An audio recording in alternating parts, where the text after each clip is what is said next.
অন্তত 1 ঘন্টা বাঁচতে চাই। এ কারণে আমি আমার সমস্ত বলতে চাই, আধারে ভয় করো না, আমার ছাড়ালে অন্ধকার পালিয়ে যাবে তুমি ফেরালে। যুগ জামানা পাল্টে দিতে চাই না অনেকজন, এক মানুষই আনতে পারে জাতির জাগরণ। এক মানুষই বিপদকালে বাঁচায় কাফেলা, ডিঙ্গি নৌকা বাঁচায় জাহাজ অসীম দরিয়া। ঠিক অনুরূপ ভাবে আপনাদেরকে, আমাদের সবাইকে এক ওয়াদা, এক প্রতিজ্ঞায় অন্তর্ভুক্ত করতে হবে।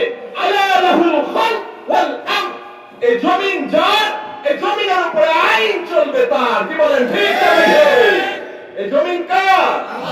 এই জমিনের উপরে আইন চলবে কার? আল্লাহর ঘর মসজিদে আইন চলে কার? আল্লাহ। কিন্তু বাজারে আইন চলে কার? বাজারে শয়তানের আইন চলে। ঠিক অনুরূপ ভাবে আল্লাহর ঘর মসজিদে যদি আল্লাহর আইন চলে, বাজারে by the people, for the people, what the people, Abraham লিঙ্কনের মতবাদ আমরা মানবো না। বাজারেও আল্লাহর আইন চলতে হবে।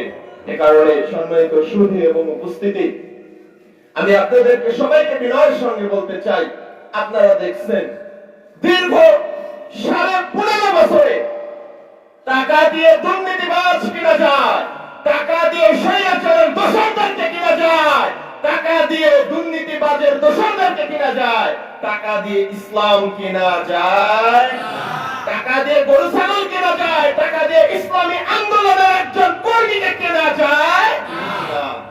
এই কথার জ্বলন্ত প্রমাণ আপনারা জানেন যে জামাত ইসলামের বহু বড় বড় নেতা যারা ছিল, তারা মিনিস্ট্রির দায়িত্ব পালন করেছে, লক্ষ কোটি কোটি টাকা তারা নিজে হাতে নাড়ছে, কিন্তু 1 টাকার দুর্নীতি মামলায় বাংলাদেশের সরকার তাকে ফেলতে পারে। কারণে আমি আপনাদের সবাইকে বিনয়ের সঙ্গে বলতে চাই, যে সৎ লোকের শাসন আল্লাহর আইন। আমরা আর কোনো কিছু চাই না। আমরা চাই বাংলাদেশের প্রত্যেকটা হতদরিদ্র মানুষের কাছে, বাংলাদেশের প্রত্যেকটা মানুষের কাছে তার অধিকার তার হাতে দিয়ে দিতে চাই। আমি আপনাদের সবাইকে বিনয়ের সঙ্গে বলবো, আগামী সময়ে কোরআনের জন্য, আল্লাহর জমিনে আল্লাহর দ্বীন বাস্তবায়নের জন্য আপনারা সবাই একতাবদ্ধ থাকবেন, ন্যায় নীতি সততার পক্ষে রব্বুল আলামিন আমাকে আপনাকে প্রত্যেকটা মানুষকে আল্লাহর জমিনে আল্লাহর দ্বীনকে বাস্তবায়ন করার তৌফিক এনায়েত করুন। সবাই বলে আমিন। আলহামদুলিল্লাহ রাব্বিল আলামিন। মারহাবা। খুব সংক্ষিপ্ত সময়ে